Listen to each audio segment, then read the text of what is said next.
Hello friends, मैं गिरीश शर्मा आपके favourite channel Sharma physics point से। आज मैं अपना क्लास 12th फिजिक्स का नेक्स्ट लेक्चर लेकर के आया हूं, जिसमें मैं आपको वैद्युत द्विध्रुव के कारण उसके निरक्षीय स्थिति में, विषुवतीय स्थिति में वैद्युत क्षेत्र की तीव्रता निकालने का फॉर्मूला यहाँ पे बताऊंगा कि किस तरीके से उसको ड्राइव करते हैं। ठीक है, इससे पहले जो मेरा लेक्चर आया था अभी लास्ट लेक्चर, तो उसमें मैंने आपको वैद्युत द्विध्रुव पढ़ाया था कि वैद्युत द्विध्रुव होता क्या है, वैद्युत द्विध्रुव आघूर्ण क्या होता है, और वैद्युत द्विध्रुव के कारण उसके अक्षीय स्थिति में वैद्युत क्षेत्र की तीव्रता का फॉर्मूला निकालना हम सीख चुके हैं। तो आज हमको करना है वैद्युत द्विध्रुव के कारण उसके निरक्षीय स्थिति या फिर बोलते हैं विषुवतीय स्थिति में वैद्युत क्षेत्र की तीव्रता। ओके, तो ध्यान से इस पूरे डेरिवेशन को आप लोग देखिएगा, बहुत इंपॉर्टेंट डेरिवेशन है बोर्ड एग्जाम के पॉइंट ऑफ व्यू से। तो मैं लिख देता हूँ यहाँ पे नाम डेरिवेशन का, वैद्युत द्विध्रुव के कारण निरक्षीय, इसको ब्रैकेट में विषुवतीय भी कर देते हैं क्योंकि इस नाम से भी आ सकता है, विषुवतीय नाम से, विषुवतीय स्थिति में वैद्युत क्षेत्र की तीव्रता। ई फाइंड आउट करना है निरक्षीय स्थिति में या विषुवतीय स्थिति में वैद्युत द्विध्रुव के कारण। वैद्युत द्विध्रुव क्या था, मैं आपको ऐसे लास्ट लेक्चर में बताया था कि दो समान आवेश परंतु विपरीत प्रकृति के, अगर एक प्लस है तो दूसरा माइनस होगा, लेकिन दोनों की वैल्यू सेम होगी, अगर वो नजदीक नजदीक रखे हुए हैं तो एक इलेक्ट्रिक डाइपोल वैद्युत द्विध्रुव का वो निर्माण करते हैं। ठीक है, उसके कारण हम अक्षीय स्थिति में फॉर्मूला भी देख चुके हैं वैद्युत क्षेत्र की तीव्रता का। तो आज निरक्षीय स्थिति में निकालते हैं। देखिए कैसे करना, कैसे है इसको। एक वैद्युत द्विध्रुव ले लो, ठीक है, वैद्युत द्विध्रुव मैंने ले लिया, यहाँ पे एक माइनस क्यू आवेश रख दिया, यहाँ पे मैंने रख दिया प्लस क्यू आवेश, और इनकी वैद्युत द्विध्रुव के बीच की दूरी कितनी मानते हैं हम लोग, 12 मानते हैं। ओके, तो ये एक वैद्युत द्विध्रुव है। अब इसके केंद्र बिंदु O से, इसका केंद्र बिंदु O मान लो, O से निरक्षीय स्थिति या विषुवतीय स्थिति, मतलब या तो ऊपर की तरफ या नीचे की तरफ, यही हुई निरक्षीय स्थिति या विषुवतीय स्थिति। अक्षीय स्थिति में हमने क्या करा था, उसके अक्ष के अनुदिश का या तो कहीं यहाँ पे फाइंड आउट कर सकते हो या कहीं यहाँ पे फाइंड आउट कर सकते हो, लेकिन अभी हमको विषुवतीय स्थिति या फिर निरक्षीय स्थिति देखनी है, दोनों एक ही चीज होती है। तो ऊपर की तरफ मान लो कि यहाँ पर कोई इस तरीके से एक पॉइंट है P, जहां पर हमको वैद्युत क्षेत्र की तीव्रता फाइंड आउट करनी है। ओके, तो मैं क्या करता हूं, माइनस क्यू वाले पॉइंट से P को मिला देता हूं और प्लस क्यू वाले पॉइंट से भी P को मिला देता हूं। ये दोनों मैंने इस तरीके से मिला दिए। क्योंकि ये बिंदु O हमारा केंद्र बिंदु है, तो माइनस क्यू से O तक की दूरी कितनी हो जाएगी, L हो जाएगी, और O से प्लस क्यू तक की दूरी भी कितनी हो जाएगी, L हो जाएगी। माइनस क्यू वाले, जहां पे माइनस क्यू आवेश रखा है उसको पॉइंट A नाम दे दो, और जहां पे प्लस क्यू आवेश रखा है उसको पॉइंट B नाम दे दो। ठीक हो गया। अब ये जो पॉइंट P है वो मध्य बिंदु O से निरक्षीय स्थिति में है, और ये है आपका R दूरी पर। कितनी दूरी पर, R दूरी पर। इस चीज को ध्यान से समझना। ये जो हमारा पॉइंट P है वो मध्य बिंदु O से निरक्षीय स्थिति में है R दूरी पर। तो उसको हमने क्या करा था कि इस पॉइंट P को माइनस क्यू आवेश वाले पॉइंट से मिला दिया, और इस पॉइंट P को प्लस क्यू आवेश वाले पॉइंट से मिला दिया। माइनस क्यू आवेश वाले पॉइंट को A नाम दिया है, प्लस क्यू आवेश वाले पॉइंट को B नाम दिया है। तो इस तरीके से हमारा एक डायग्राम बना, किस चीज के लिए, वैद्युत द्विध्रुव के कारण उसके निरक्षीय या विषुवतीय स्थिति में वैद्युत क्षेत्र की तीव्रता फाइंड आउट करने के लिए। ये विषुवतीय स्थिति या निरक्षीय स्थिति में ये जो पॉइंट P है वो मध्य बिंदु O से कितनी दूरी पर है, मध्य बिंदु O किसका है, ये वैद्युत द्विध्रुव का, उससे R दूरी पर है ये। ठीक है, ये सेम ऐसा ही नीचे भी हो सकता था, तब भी सेम डायग्राम नीचे की तरफ बन जाता। ओके, ये वाला एंगल मान लो थीटा है, और इस एंगल को भी मान लो आप थीटा है। ओके, अब अगर आप देखो यहाँ पे दो त्रिभुज बन रहे हैं, तो मैं पहला त्रिभुज लिख देता हूं, त्रिभुज AOP। त्रिभुज AOP में, त्रिभुज AOP में यदि आप देखो, AOP एक त्रिभुज ये है और OBP एक त्रिभुज ये है। तो AOP में हमको ये वाली भुजा पता है, ये वाली भुजा पता है, ये वाली भुजा नहीं पता है। तो ये वाली भुजा हम लोग कैसे फाइंड आउट कर लेंगे, पाइथागोरस प्रमेय लगा करके। ठीक, तो पाइथागोरस प्रमेय लगा लेंगे। तो ये हमारा कर्ण है, तो क्या लिख देंगे हम यहाँ पे, कर्ण का स्क्वायर इक्वल टू लंब का स्क्वायर प्लस आधार का स्क्वायर। कर्ण का स्क्वायर हमको, कर्णक तो हमको फाइंड आउट करना ये है, और लंब क्या है हमारा आर, आर का स्क्वायर प्लस आधार क्या है हमारा एल, एल का स्क्वायर, ये हुआ नहीं हुआ, तो कर्ण का स्क्वायर हटाओगे तो यहां सिर्फ कर्ण बच जाएगा और ये रूट इधर लग जाएगा, तो L square plus sorry R square plus L square. तो जो कर्ण वाली जो वाली साइड निकल रही पाइथागोरस प्रमेय से वो निकल रही है हमारी R square plus L square. Same ऐसे ही, क्योंकि ये त्रिभुज भी बिल्कुल सेम है, ये वाली भुजा आर हो गई, ये वाली भुजा अपनी एल हो गई, तो ये भुजा भी कितनी निकल जाएगी पाइथागोरस प्रमेय से R square plus L square. तो ये पाइथागोरस प्रमेय लगा दी हमने। ये एक समकोण त्रिभुज है, कौन ए ओ पी, और दूसरा समकोण त्रिभुज कौन है पी ओ बी या बी ओ पी कह लो। तो दोनों में ही एक प्रकार का ये पाइथागोरस प्रमेय लगने से हमारी ये वाली भुजा और ये वाली भुजा, मतलब ए से पी तक की दूरी, मतलब माइनस के आवेश से पॉइंट पी जहां पर हमको वैद्युत क्षेत्र की तीव्रता फाइंड आउट करनी है द्विध्रुव के कारण, उस तक की दूरी, और प्लस क्यू आवेश से भी बिंदु पी तक की दूरी, दोनों ही सेम दूरी है। ठीक हो गया। अब हमारा मेन काम क्या रहता था कि अब हम माइनस क्यू आवेश के कारण पॉइंट पी पर वैद्युत क्षेत्र की तीव्रता फाइंड आउट करते हैं। बोर्ड मेरा छोटा है तो मैं क्या करूंगा कि करते रहूंगा और मिटाते रहूंगा, तो आप लोग क्या करना अपने हिसाब से अकॉर्डिंगली इसको नोट करते रहना। ठीक है, तो माइनस क्यू आवेश के कारण बिंदु P पर वैद्युत क्षेत्र की तीव्रता। ओके, इसको E1 नाम दे दो। क्या नाम दे दो इसको? E1। तो माइनस के आवेश के कारण पॉइंट P पर वैद्युत क्षेत्र की तीव्रता को मैंने E1 नाम दिया। तो वैद्युत क्षेत्र की तीव्रता एक सदिश राशि है, तो इसकी डायरेक्शन कहां की होगी? यहां पर जिस भी पॉइंट पर हमको वैद्युत क्षेत्र की तीव्रता का डायरेक्शन निकालना होता है किसी दूसरे आवेश के कारण, तो उस पॉइंट पर आप एक परीक्षण आवेश रख दो, धन परीक्षण आवेश रख दो। तो यहां पर अगर मैं एक धन परीक्षण आवेश रखूं तो ये वाला आवेश उस पर कैसा बल लगाएगा? आकर्षण बल लगाएगा, मींस इधर की ओर खींचेगा उसको। तो यही डायरेक्शन हो जाएगी हमारी E1 की। तो E1 की डायरेक्शन हो गई P से A की ओर। तो ये E1 का फॉर्मूला लिख लो। बेसिक फॉर्मूला क्या होता है? 1/4πε0 Q/r²। तो Q, तो ये तो Q हो गया, और R स्क्वायर मतलब इस आवेश से इस पॉइंट के बीच की दूरी कितनी है? रूट के अंदर R square plus L square. तो रूट के अंदर R square plus L square का भी होल स्क्वायर। ठीक, इसको अगर हम सॉल्व करके लिख लें तो ये हो जाएगा 1/4πε0 Q/r square plus L square, क्योंकि स्क्वायर से हमारा रूट हट जाएगा, और इसकी डायरेक्शन हो जाएगी P से A की ओर। इसकी डायरेक्शन हो जाएगी P से A की ओर। ठीक हो गया, इतनी बात समझ में आती है। अब ये तो हमने E1 निकाल दिया माइनस क्यू आवेश के कारण। अब यहां पे लिखता हूं मैं प्लस क्यू आवेश के कारण बिंदु P पर वैद्युत क्षेत्र की तीव्रता, इसको E2 मान लो। सबसे पहले हम E2 की डायरेक्शन फाइंड आउट कर लेते हैं।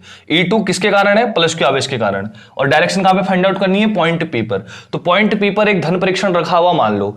धन परीक्षण आवेश पर ये वाला आवेश कैसा बल लगाएगा? दूर की ओर प्रतिकर्षित बल लगाएगा, मतलब सीधे इधर की ओर, अपने अक्ष में सीधे इधर की ओर बल लगा देगा। तो ये हो गया आपका E2 की डायरेक्शन कहां की ओर होगी? ऊपर की ओर, क्योंकि जिस डायरेक्शन में वो बल लगाएगा ये वाला आवेश इस पर, वही हमारी वैद्युत क्षेत्र की तीव्रता की डायरेक्शन हो जाती है। ओके, तो ये हो गया हमारा E1 की डायरेक्शन, ये होगी E2 की डायरेक्शन। तो E2 का फॉर्मूला लिख लो 1/4πε0 Q, आवेश तो Q हो गया, दूरी इससे इस तक की दूरी भी यही है, रूट के अंदर R square plus L square, पूरे का होल स्क्वायर लिख दिया हमने ये। ठीक, इसको सॉल्व कर लोगे तो E2 का मान आ जाएगा यहां से 1/4πε0 Q/ स्क्वायर से रूट हट जाएगा, तो R square plus L square. इसकी डायरेक्शन की यदि हम बात करें तो B से P की ओर, B से P की ओर। ओके, तो ये हमने क्या कर दिया कि E1 और E2 निकाल दिया। तो अक्षीय स्थिति में हमने क्या करा था कि E1 E2 निकालने के बाद दोनों आवेशों के कारण उनका परिणाम ही निकाला था पॉइंट P पर। और हमारे अक्षीय स्थिति में यदि आपको ध्यान हो तो E1 की डायरेक्शन इधर को थी, तो E2 की डायरेक्शन इधर को थी, दोनों की डायरेक्शन मतलब अपोजिट थी। और सदिश ये कहता है कि अगर कोई भी दो सदिश अगर अलग अलग डायरेक्शन में उनका परिणाम ही निकालना है तो बड़े में से छोटे को घटा दो, ऐसा सदिश कहता है। और हमको पता है कि वैद्युत क्षेत्र की तीव्रता कैसी राशि है? सदिश राशि है। लेकिन अगर मैं यहां पे देखूं तो E1 और E2 जो हमारे हैं, E1 और E2 अभी ना तो ये एक दूसरे के एक ही डायरेक्शन में है, ना ये एक ही डायरेक्शन में है, ना ये अपोजिट डायरेक्शन में है। इन दोनों के बीच में कुछ एंगल है, दोनों कुछ ना कुछ एंगल, दोनों कुछ ना कुछ एक एंगल में है, दोनों कुछ ना कुछ एक एंगल में है। मतलब ना तो एक दूसरे के बिल्कुल अपोजिट है, ना तो बिल्कुल एक ही डायरेक्शन में है, कुछ ना कुछ एंगल पर है। और ये एंगल कितना है यदि मैं आपको बताऊं तो देखो, इस त्रिभुज को यदि आप देखो, आपको ध्यान हो, आपको थोड़ा सा ट्राइंगल की प्रॉपर्टी वगैरह पता हो, एंगल की प्रॉपर्टी, तो ये अगर मैंने बोल रहा हूं थीटा है, ये थीटा है और ये कुछ इस टाइप से है ना, इस चीज को इस चीज से अगर कंपेयर करो, इस चीज को इस चीज ऐसा है, तो ये जो एंगल है ये हमारा बाह्य कोण है या नहीं है? ये है हमारा बाह्य कोण, एक्सटर्नल एंगल। अब बाह्य कोण का मान क्या होता है? उसके सामने वाली जो भुजा, उसके जो सामने वाली भुजा है ये, वो जो उसके जो दो कोण हैं उनके योग के बराबर। तो सामने वाली भुजा हमारी ये है और इसके जो दो कोण बना रही है वाली भुजा है थीटा प्लस थीटा, 2 थीटा। तो इसका मान कितना हो जाएगा? 2 थीटा। तो मैं कह सकता हूं कि इस वाले एंगल का मान हो जाएगा आपका 2 थीटा। ये जो हमारा एंगल है यहां से यहां तक, ये 2 थीटा होगा। क्यों? क्योंकि ये बाह्य कोण है। बाह्य कोण का जो मान होता है उसके सामने वाली जो भुजा है, वो जो कोण बना रहे हैं उनके योग के बराबर होता है। तो सामने वाली भुजा ये है और ये जो दो कोण बना रही है, क्या बना रही है? उसके आंतरिक कोण कौन से हैं? थीटा और थीटा दोनों को जोड़ दोगे तो 2 थीटा। तो इसका जो योग होगा वो ये दोनों एंगलों के योग के बराबर होगा, तो ये 2 थीटा हो गया। ठीक, अब बात ये आई कि आप यहां पे परिणामी ई कैसे निकालोगे पॉइंट पर, पॉइंट पी पर। ना तो ये एक डायरेक्शन में होते तो सदिश के हिसाब से हम इसको जोड़ देते, अलग अलग डायरेक्शन में होते तो बड़े में से छोटे को घटा देते। तो अब क्या करना पड़ेगा? हमने E1 और E2 को उसके घटकों में तोड़ना पड़ेगा। ठीक है, तो घटकों में तोड़ेंगे अब यहां पे। तो मैं थोड़ा सा इसको मिटा देता हूं, ये जो हमने ट्राइंगल AOP वाला करा है इसको मिटाता हूं। ठीक है, तो मैं क्या कर रहा हूं, देखो इसको घटकों में तोड़ूंगा। ठीक, इस वाले को मैं घटकों में तोड़ने वाला हूं, तो मैं क्या करता हूं कि इस वाले पार्ट को अलग ले लेता हूं। ठीक, ये पॉइंट P रहा, E2 की डायरेक्शन इधर को हो गई, E1 की डायरेक्शन इधर को हो गई और दोनों के बीच में एंगल हो गया 2 थीटा। ऐसा ही तो है, थोड़ा सा बड़ा बना देते हैं। ये हो गया हमारा पॉइंट P, यहां को हो गया हमारा एंगल E2 और यहां को हो गया हमारा एंगल, सॉरी एंगल नहीं, एंगल क्यों बोल रहा हूं मैं, ये हो गया हमारा पॉइंट P, ये हो गई हमारी E2 की डायरेक्शन और ये हो गई हमारी E1 की डायरेक्शन और इन दोनों के बीच का एंगल हो गया हमारा 2 थीटा।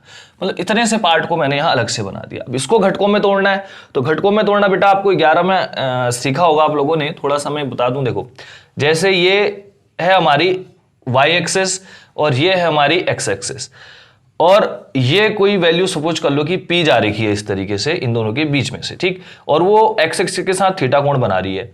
तो इस P को यदि मैं घटकों में तोड़ूं तो इसका x डायरेक्शन में जो घटक आएगा वो होगा P cos theta x direction में, और y डायरेक्शन में आएगा इसका P sin थीटा।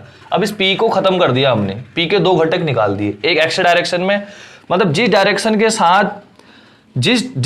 के साथ हमारा P एंगल बना रहा है उस डायरेक्शन के साथ हमेशा cos थीटा आता है, और उसके अपोजिट वाला जो होगा, उसके जो अपोजिट तो नहीं कहेंगे लेकिन उसके जो परपेंडिकुलर वाला होगा उसके साथ साइन थीटा आएगा। ठीक, जैसे कि x एक्सिस के साथ P एंगल बना रहा था तो P cos थीटा, अब जो उसका परपेंडिकुलर है उसके साथ P sin थीटा। समझ में आ रही बात? इस एक्सिस से जो परपेंडिकुलर होगा। ओके, तो यहां भी देखो हम इसको इसी तरीके से तोड़ते हैं। इसको अगर मैं यहाँ पे तोड़ूं तो 2 थीटा को थोड़ा सा मिटा देता हूं अपनी सुविधा के लिए। यहाँ पे देखो P को तोड़ना है तो मैं एक लाइन ऐसे खींच दी, ठीक है, खींच दी तो 2 थीटा था टोटल, बीच में से एंगल खींच दिया तो ये भी थीटा हो गया और ये भी कितना हो गया? थीटा हो गया। अब आप क्या करो कि E2 को तोड़ो, E2 को यदि घटकों में तोड़ो तो E2 इस लाइन के साथ एंगल बना रही है थीटा, तो E2 जिस एंगल लाइन के साथ थीटा बना रही है उसके साथ अगर इसको घटकों में तोड़ूं तो इस लाइन में आ जाएगा हमारा E2 cos थीटा। इस लाइन को लिखेंगे E2 cos थीटा, और इस लाइन का परपेंडिकुलर लाइन कौन सा है? होने को तो ये वाला भी है, नीचे को नहीं करेंगे लेकिन ऊपर को करेंगे क्योंकि E2 भी E2 की डायरेक्शन ऊपर की ओर है। तो इस ये वाली जो लाइन आ जाएगी हमारी, यह आ जाएगी E2 sin थीटा। ओके, अब E1 को भी घटकों में तोड़ो। E1 को जब घटकों में आप तोड़ोगे तो E1 इस लाइन के साथ एंगल बना रहा है थीटा, तो इसी लाइन में E1 भी आएगा कहीं पे, इसी लाइन में E1 भी आएगा, तो इसी लाइन में E1 आएगा तो E1 को भी दिखा देता हूं, E1 cos थीटा। अब इसका जो परपेंडिकुलर वाली लाइन है, मतलब लंबवत लाइन है, वो नीचे की ओर होगी क्योंकि E1 नीचे की ओर है तो परपेंडिकुलर नीचे की तरफ लेना पड़ेगा, तो ये हो जाएगा हमारा E1 sin थीटा। तो ये मैंने इसको दो घटकों में तोड़ दिया, E1 और E2 दोनों को घटकों में तोड़ दिया। ठीक है, तो इस चीज के बाद आपको ऐसा लिखना था कि E1 व E2 को क्षैतिज व ऊर्ध्व घटक में तोड़ते हैं, और उसके बाद आपने ये वाला डायग्राम बना देना है। ठीक है, इसके बाद आपने E1 E2 लिखने के बाद आपने इस चीज को लिखना है कि E1 और E2 को हम लोग क्षैतिज मतलब हमारा ये लेटरल वाला एक्स एक्सेस वाला, और ऊर्ध्व घटक मतलब वाई वाला, वो दोनों घटकों में तोड़ दिया हम लोगों ने। ठीक है, किसको? E1 और E2 को। अब जब हमने इसको इस तरीके से घटकों में तोड़ दिया, हौच पौच तो नहीं हो रहा है, यहाँ पे समझ में आ रहा होगा ना। ये हमारा E2 की डायरेक्शन थी, हमारी E1 की डायरेक्शन थी, उसको बीच में से एक लाइन खींची तो 2 थीटा था पहले, फिर थीटा हो गया, फिर E2 को जब घटकों में तोड़ा क्षैतिज वाले में तो E2 cos थीटा, परपेंडिकुलर आ गया E2 sin थीटा। ऐसे E1 को क्षैतिज वाले में तब तोड़ा तो E1 cos थीटा, और परपेंडिकुलर आ गया E1 sin थीटा। अगर आप यहाँ पे एक चीज देखो तो E2 और E1 दोनों अपोजिट डायरेक्शन में है या नहीं है? E2 और E1 दोनों ही अपोजिट डायरेक्शन में है, और साइन थीटा है, मतलब साइन है नीचे भी ऊपर भी, और ये एंगल भी देखो थीटा थीटा दोनों बराबर है, और E2 और E1 भी आपस में बराबर है, क्योंकि हम वो फॉर्मूले से देख चुके हैं कि E1 और E2 आपस में बराबर है। पहले मैं यहाँ पे लिख देता हूं, देखो, चूंकि E1 साइन थीटा व E2 साइन थीटा विपरीत दिशा में हैं, अतः यह एक दूसरे को निरस्त कर देंगे। एक दूसरे को निरस्त कैसे कर देंगे? देखो, साइन थीटा दोनों चीज बराबर है ना। ये E2 sine theta minus E1 sine theta equal to 0 आएगा। 0 क्यों आएगा? क्योंकि दोनों अपोजिट डायरेक्शन में, सदी से कह रहा है दोनों अपोजिट डायरेक्शन में। इन दोनों का परिणाम ही निकालो, E2 साइन थीटा और E1 साइन थीटा का। E1 भी सदिश राशि, E2 भी सदिश राशि, दोनों की वैल्यू आप इससे पहले E1 E2 का मान निकाल चुके हो। आप देख चुके हो कि E1 का जो फॉर्मूला आ रहा है वही सेम E2 का आ रहा है, दोनों वैल्यू सेम है, और दोनों में साइन थीटा है, तो एक दूसरे को क्या कर देंगे? ये कैंसिल आउट कर देंगे। ठीक है, तो वो चीज मैंने यहां पे लिख दी कि एक दूसरे को निरस्त कर देंगे, तथा E1 cos थीटा व E2 cos थीटा की A1 cos थीटा व A2 cos थीटा एक ही दिशा में, ऐसे लिखते हैं, एक ही दिशा में हैं, अतः यह दोनों जुड़ जाएंगे, मतलब इनका योग हो जाएगा, सम करेंगे उनका, जुड़ जाएंगे, जिससे हमें इस चीज को मिटा देता हूं। ठीक है, E2 वाला जो लिखा है मैंने यहां पे, इस चीज को मिटा देते हैं, जिससे हमें बिंदु P पर परिणामी वैद्युत क्षेत्र की तीव्रता प्राप्त होगी। क्लियर है? मतलब जब हमने घटकों में इसको तोड़ा, मैंने इसको यहां से उठा करके यहां ले लिया था, क्योंकि यहां पर बनाता तो काफी हौच-पौच जैसा हो जाता। जब यहां ले लिया, मैंने ये देखा कि E1, जब मैं E2 को घटकों में तोड़ा तो E2 साइन थीटा आया और E2 cos थीटा आया, और E1 को जब घटकों में तोड़ा तो E1 cos थीटा आया और E1 साइन थीटा आया। तो दोनों के घटक को जब मैं कंबाइंड रूप से देख रहा हूं तो E2 साइन थीटा और E1 साइन थीटा दोनों की डायरेक्शन क्या है? अलग अलग है। जब दोनों की डायरेक्शन अलग अलग है तो दोनों सदिश राशि हैं और दोनों की वैल्यू सेम है, तो एक दूसरे को कैंसिल आउट कर देंगे। तो E2 साइन थीटा और E1 साइन थीटा एक दूसरे को कैंसिल आउट कर देंगी। ठीक है, ऐसा हमको कौन कहता है? सदिश का, ऐसा वेक्टर का रूल कहता है। और बाकी दूसरी चीज की E1 cos थीटा और E2 cos थीटा दोनों एक ही डायरेक्शन में, दोनों जुड़ जाएंगे, और यही हमें पॉइंट P पर E का परिणामी E देंगे, दोनों आवेश के कारण, मतलब कंबाइंड रूप से कहें तो द्विध्रुव के कारण, जो बिंदु P पर, इस पॉइंट पर, ये इसको हमने यहां दिखा रखा है, पॉइंट P पर जो परिणामी तीव्रता मिलेगी वो E1 cos थीटा और E2 cos थीटा को जोड़ने से मिलेगी। ठीक, तो मैं क्या करता हूं कि ये जो मैंने यहां पे बनाया है इसको भी मिटा देता हूं। ठीक, इस डायग्राम की जरूरत है अभी, तो आप लोग एक एक करके नोट करते रहना, डायरेक्ट जहां जहां पे अब मैं ऐसा बोल रहा हूं कि मिटाने वाला हूं वहां पे स्क्रीनशॉट खींच लिया करो। ठीक है, चलो इसको मिटा लेते हैं। इसकी जरूरत नहीं है अब। ठीक, तो देखो दोनों को जोड़ेंगे तो परिणामी ई मिलेगा, तो ई परिणामी E equal to E1 cos theta plus E2 cos theta. चूंकि हमें यह पता है कि E1 बराबर है E2, तो मैं क्या लिख सकता हूं, E1 के जगह E2 लिख दो, मतलब E2 के जगह E1 ही रख लो, तो E1 cos theta plus E1 cos theta. मैंने क्या करा कि इस E2 के जगह भी E1 रख दिया, और E1 तो पहले से ही था।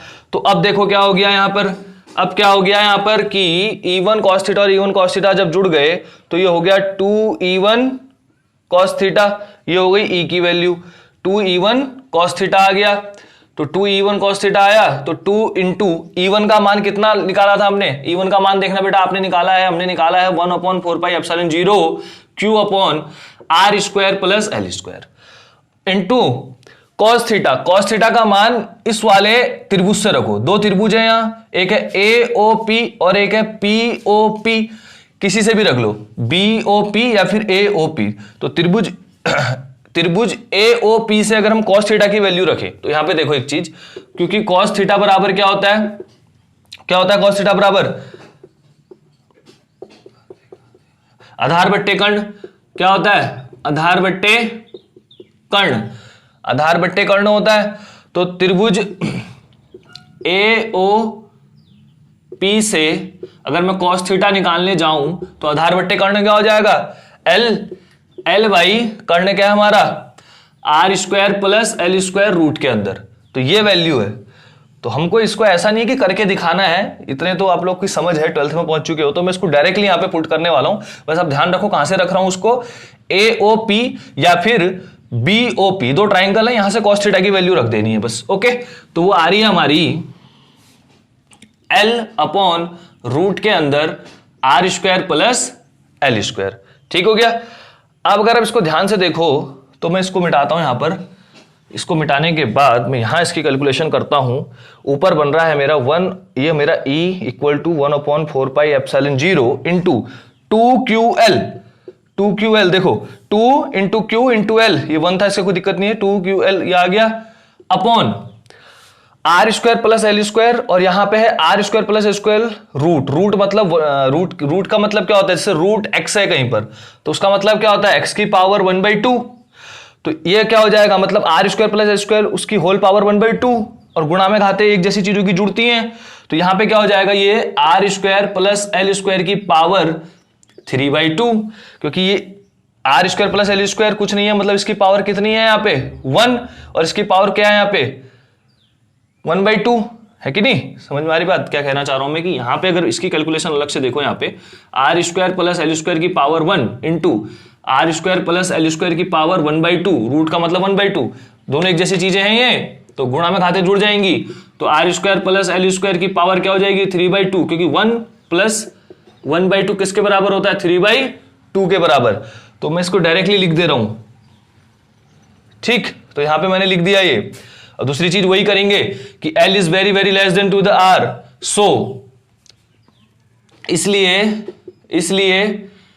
इसलिए हम क्या करते हैं, L को 0 ले लेते हैं। लेकिन ध्यान क्या रखना है, L को 0 वहीं पर ही लेना है जहां पर L और R की कंपेयर कर रहे हो, L को बहुत छोटा कह रहे हो कंपेयर टू R, तो L को 0 ले रहे हो R के कंपेयर में, तो वहीं पर लोगे जहां पर L और R या तो जुड़ रहे हो या तो घट रहे हो।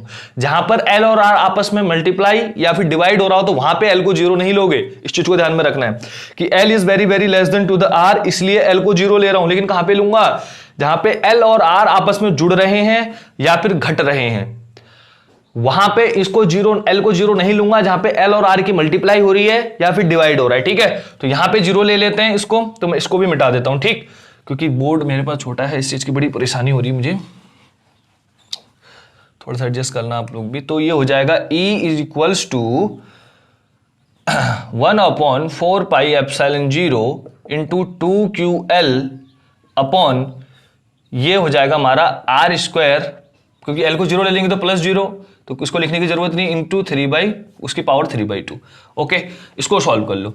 चूंकि मुझे ये पता है 2QL बराबर होता है P, द्विध्रुव आघूर्ण का formula P equal to 2QL, तो E इज इक्वल्स टू आ गया हमारा 1/4πε0 इंटू P अपॉन, देखो R स्क्वायर और उसकी भी पावर 3/2। तो अगर किसी भी नंबर, किसी भी कोई भी वेरिएबल है, उसकी 2 पावर्स हैं या 3 पावर्स हैं, तो पावर्स का आपस में मल्टीप्लाई हो जाता है। तो ये 2 × 3/2 हो जाएगा, 2 × 3/2 हो जाएगा। तो 2 से 2 कट जाएगा, तो r की पावर कितनी रह जाएगी? 3।